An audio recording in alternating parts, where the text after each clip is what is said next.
Right, so hello and welcome back to Books and Things and welcome to another video. And today I am delighted to announce the coming of the 10th of October.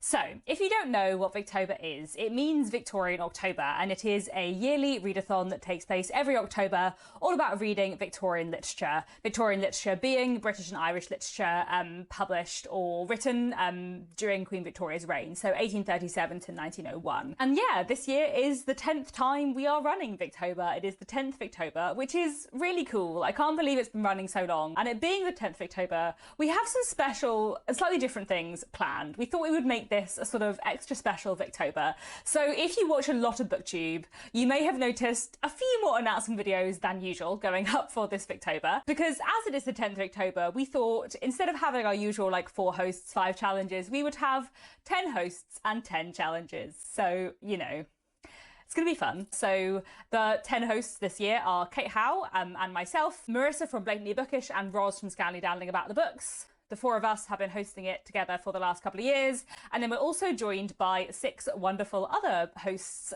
So we reached out to various people who we know love Victorian literature. And we also asked for people to submit their names. And then we pulled someone out of a hat, which was really fun. So our 6 guest co-hosts for this 10th of October are Elizabeth from A Literary Princess, Hannah from Hannah's Books, Jess from Dickens and Docs over on Instagram. She is our Bookstagram champion this October, which is really fun. And then 3 more booktubers. We have Milena from Milena Reads, Roy from Roy Reads Anything, and Catherine from Taking Tea with Catherine.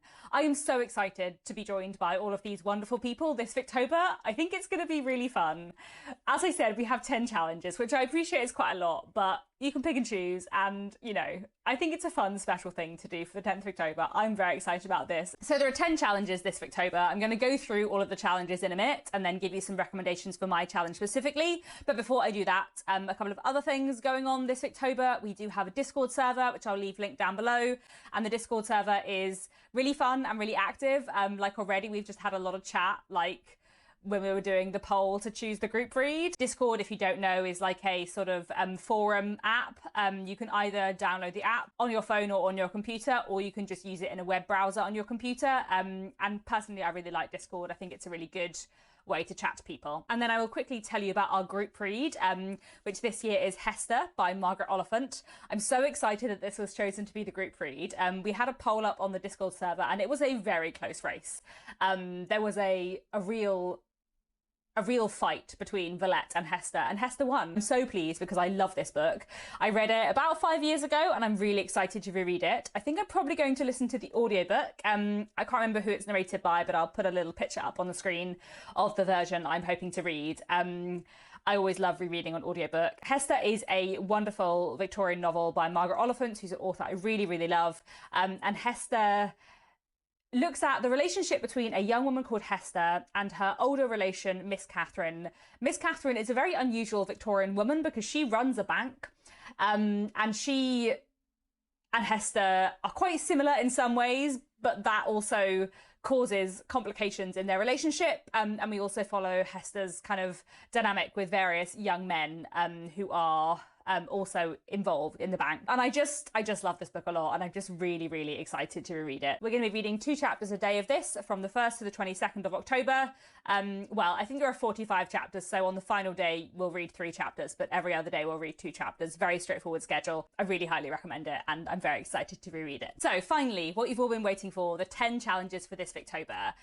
I am very excited to go through all of these. I think we've got a great set of challenges this year. Do please, after you've watched this video, go and watch the announcement videos from the other hosts, because they will explain their challenges in more detail and have some recommendations for their challenges too. Kate's challenge is to read a Victorian book where friendship is featured. Katie's challenge, my challenge, is to read a work of Victorian literature that is not a novel. So, you know, a play, a short story, a poem, work of non-fiction. Marissa's challenge is to read a Victorian work of literature where a character experiences a change in class status. So that could be be a book that looks at social mobility or a rags to riches story or a story featuring the sort of fallen woman figure. Roz's challenge is empire spotting, to see how many times you can spot signs of the British Empire in your Victober reading.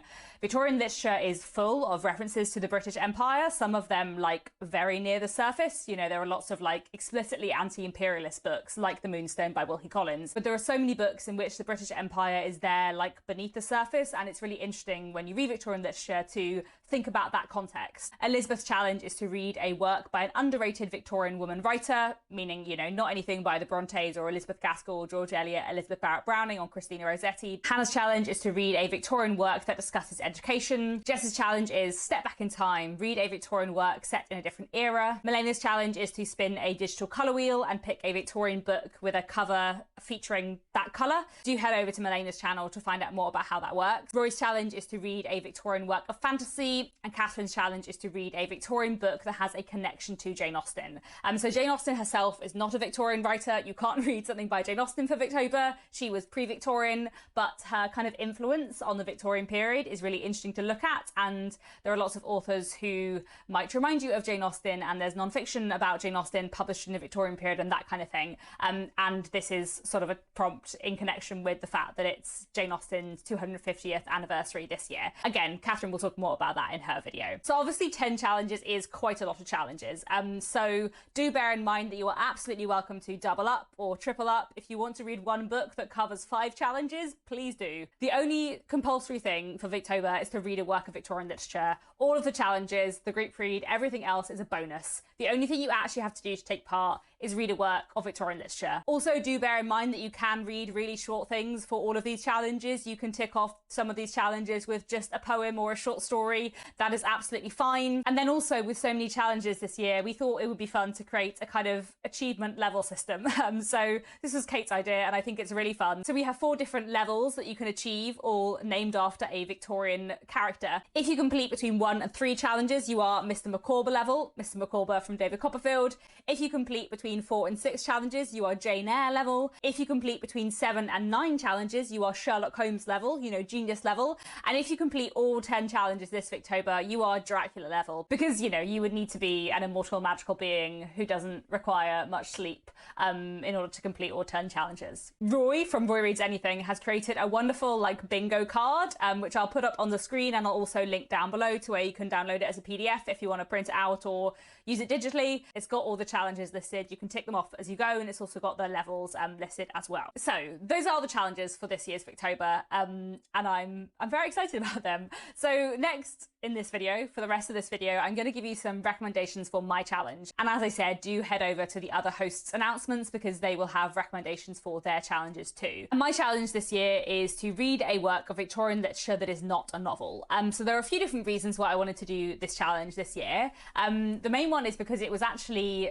my challenge in the very first Victober, Victober number 1, and now we're on Victober number 10. So I thought it would be fun to like bring back that old challenge. It feels kind of cyclical. And also because, you know, I think when we think of Victorian literature, we often think of the Victorian novel, because the novel was such a like major form within the Victorian period. But there's also a lot of great Victorian literature out there that falls into different categories. So I thought this would be a fun challenge to encourage you to read some plays, some poetry, some short stories, some non-fiction, whatever you might want to read. Because there are so many things that fit into this prompt, I do have quite a lot of recommendations, so I'm going to try and go through them relatively quickly. And before I sort of go through specific recommendations, I did also want to generally recommend like the Penguin Little Black Classic series, which are these like tiny little editions that are pretty cheap and really small, that give you a little sample into an author's work. They have a lot of Victorian literature stuff, and obviously because they're so tiny, none of them are novels. There are lots of short stories, there are sometimes extracts from non-fiction, there's sometimes poetry, and there's just a lot of really like good options here that are really, really short. So, short stories. Victorians loved a short story, partly because a lot of literature was published in magazines, so as well as serialized novels, magazines often contained short stories. So if there is a Victorian author who you love, it's very likely that they also wrote short stories as well as novels, so do go and do some Googling and some researching and see if you can find some short stories by them. It's also worth looking out for short story anthologies that gather together multiple short stories by various authors, so a few I would recommend. I have here Women Who Did, stories by men and women 1890 to 1914. This is a kind of collection of like new women's short stories. Obviously not everything in this is Victorian because it does span into the 20th century, but there are some amazing short stories in here. I would especially recommend An Imaginative Woman by Thomas Hardy, which is just amazing. One of my favourite things by Thomas Hardy ever, and I love his novels so much. And I would also really recommend The Yellow Drawing Room by Mona Caird. Both of those stories are in here, but you can also just Google them and find them online. Victorian authors also sometimes gather together to write like collaborative, interconnected short story collections. Here we have Mugby Junction by Charles Dickens and other authors, in which various authors wrote a different short story about a different train line coming off a junction. There are also a lot of great like Victorian ghost stories out there, so I enjoyed this collection Ghostly Tales a little while ago, and one I might read this Victober is Victorian Ghost Stories. Both of these collections have stories by various authors in. Talking of ghost stories, last year I read The Open Door and Other Stories of the Seen and Unseen by Margaret Oliphant, same author who wrote Hester, but this is much more ghostly. To be honest, this collection was a bit of a mixed bag. I would personally recommend Googling The Library Window and reading that online, because The Library Window was the best story in here by quite a long way, but I do really highly recommend that wonderful ghost story. Or you could read some Arthur Conan Doyle. Both The Adventures of Sherlock Holmes and The Memoirs of Sherlock Holmes are wonderful short story collections of Sherlock Holmes stories published during the Victorian period. You could read The Female Detective by Andrew Forrester, a collection of short stories about a female detective. Charles Dickens wrote lots of short stories. I really enjoyed a collection I read a little while ago, George Silverman's Explanation and Other Stories. And there are also two Little Penguin Black classics that are Charles Dickens short stories, The Great Winglebury Duel and To Be Read at Dusk. Elizabeth Gaskell also wrote some wonderful short stories. One of my favourites is The Old Nurse's Story, and as well as being able to get this short story individually, you can also get it in a collection called Gothic Tales, which has a lot of her short stories and novellas. I already mentioned Thomas Hardy's short story An Imaginative Woman, but I would also recommend his collection Wessex Tales, which I really enjoyed. I've also really enjoyed Anthony Trollope's short fiction. I have two collections here, The Two Heroines of Plumpington and Other Stories, and Christmas at Thompson Hall and Other Stories. I appreciate maybe October feels a bit early for this, but it is really good fun. Oscar Wilde also wrote a bunch of short stories. I really enjoyed Happy Prince and Other Stories, his fairy tales. I really enjoyed this little one, Lord Arthur Sackville's Crime. I really love The Canterville Ghost, which is a ghost story but a really comic one. It's great fun. The Model Millionaire is great as well. He wrote so much great short fiction. And then two other individual short stories I really enjoyed, Green Tea by Sheridan Le Fanu and The Slip Under the Microscope by H.G. Wells. An individual short story I read a few years ago and loved is A Thief in the Night by Marion Hepworth Dixon. Really, really powerful feminist Victorian short story. Talking of Victorian feminist short stories, I'd also really recommend Keynotes and Discords by George Egerton. But alongside your short stories, you could also read a play. There are so many amazing Victorian plays out there. I would highly recommend you watch some of Roz's videos from last year, because her Victober challenge last year was to experience some Victorian drama. I also did a video about Victorian plays a couple of years ago. I'll leave that link down below because I go into much more detail there than I will here. But just a few Victorian plays I really recommend. One would be London Assurance by Dion Boucicault, a really funny farce that is just ridiculous in the best way. Another great farce is Charlie's Aunt by Brandon Thomas. I love this one. It's so delightful. It's just pure joy from start to finish. I also really enjoyed The Case of Rebellious Susan by Henry Arthur Jones, a play about a woman who discovers that her husband has had an affair and decides to have an affair of her own to get revenge. I also loved Afternoon by Ouida, a really interesting play that again challenges sort of gender politics of the Victorian period. And then one of my favourite Victorian playwrights is Arthur Wynne Pinheiro. I have really enjoyed The Second Mrs. Tanqueray, Trelawney of the Wells and The Cabinet Minister. Trelawney of the Wells and The Cabinet Minister are comedies. The Second Mrs. Tanqueray is not a comedy, but all three are really excellent. I also love George Bernard Shaw. I've read a lot of his, but my three favourites would have to be Widower's Houses, Mrs. Warren's Profession, and You Never Can Tell. You Never Can Tell is a comedy. The other two are not, and are just fantastic. His social commentary is really interesting. And then finally, I do absolutely love the plays of Oscar Wilde. He wrote some truly amazing comic plays with also some really powerful social criticism. I would really, really recommend The Importance of Being Earnest, A Woman of No Importance, Lady Wyndham is Fan, and An Ideal Husband, especially A Woman of No Importance, which is just one of my favourite plays ever. It's great. Or of course, for this challenge, you could also read some poetry. The Victorian period produced a lot of fantastic poets. You could read some poetry by the Brontes. I love their poetry. You could try something by Elizabeth Barrett Browning or her husband Robert Browning. Both of them, as well as writing poetry, also wrote a novel in verse each, so that maybe a slightly more accessible way to get into poetry if you're slightly new to it. I say that. The Ring and the Book by Robert Browning, while I loved it, is not accessible, but Aurora Leigh by Elizabeth Barrett Browning is very accessible, and I really enjoyed this. It's a Bildungsroman in verse, and it's just really, really interesting. Another Victorian poet I love is Gerard Manley Hopkins. I just absolutely love his verse. He does really interesting things with language and rhythm. I also love A.E. Housman, especially his poetry collection, A Shropshire Lad. I also really enjoy Edward Lear, who was a writer of nonsense verse. If you've heard the children's nursery rhyme, The Owl and the Pussycat, that is Edward Lear. He is great fun. I've also previously enjoyed the poetry of Alfred Lord Tennyson, of William Morris, of George Meredith, of Amy Levy. I'm really hoping to read this collection this year, A Minor Poet and Other Verse by Amy Levy, because I've read a few bits and pieces of hers, but I want to read more. I love her novels, and I'm really excited to read more of her poetry. I also really enjoy Oscar Wilde's poetry. Yes, we're back to Oscar Wilde for a third time in this video. To be honest, I think his plays and his prose is better, but I do still enjoy his poetry. And then my favourite Victorian poet, who I really, really recommend, is Christina Rossetti. I've got her selected poems here, but the collection I'd probably recommend the most is Goblin Market and Other Poems.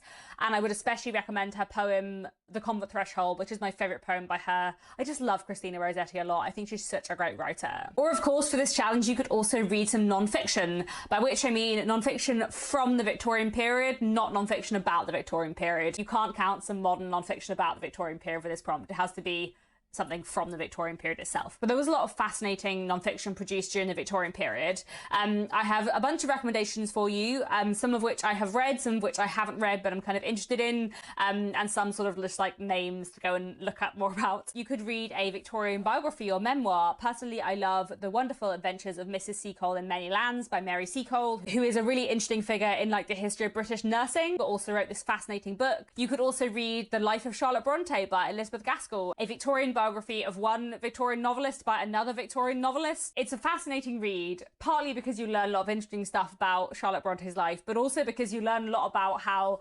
biographies were quite a different form in the Victorian period.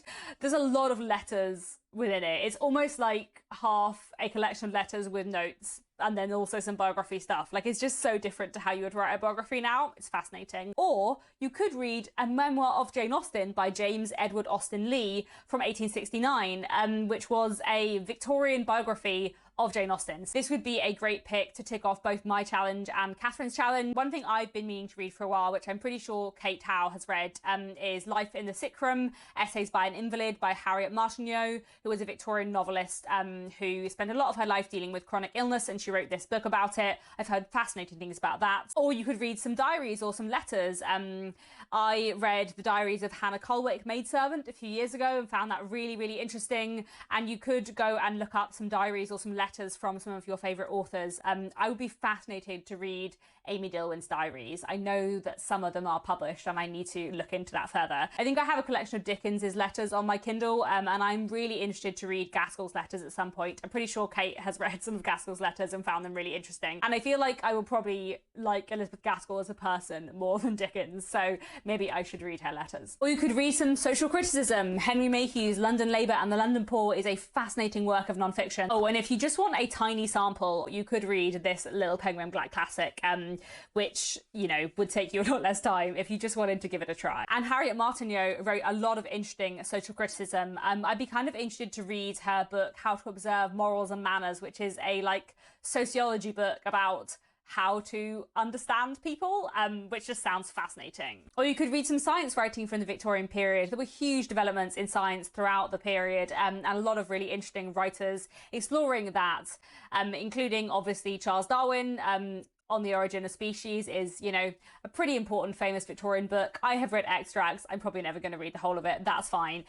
He also wrote an interesting book called The Voyage of the Beagle. And again, I have read extracts from that. And if you want a little sample, this little Penguin Black classic, It Was Snowing Butterflies, is an extract from The Voyage of the Beagle. There was also a lot of travel writing being written during the Victorian period. I do think it's worth going into the travel writing, like, with certain expectations, because a lot of it is historically fascinating, but there does also tend to be quite a lot of xenophobia present within it. But they are still really interesting, like, historical records, and can tell you a lot about how people thought about things within the Victorian period. I know I've heard interesting things about 1,000 Miles Up the Nile by Amelia B. Edwards.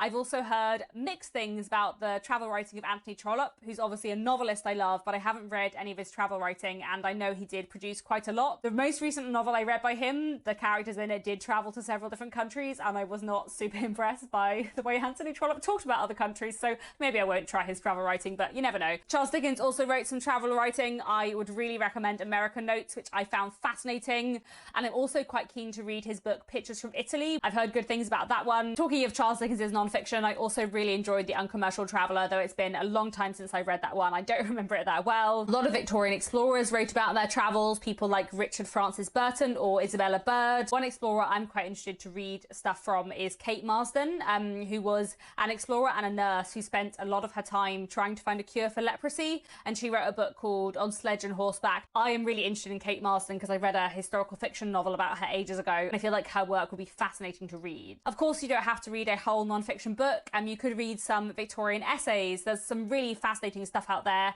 A few I would recommend. The Soul of Man Under Socialism by Oscar Wilde is really fascinating.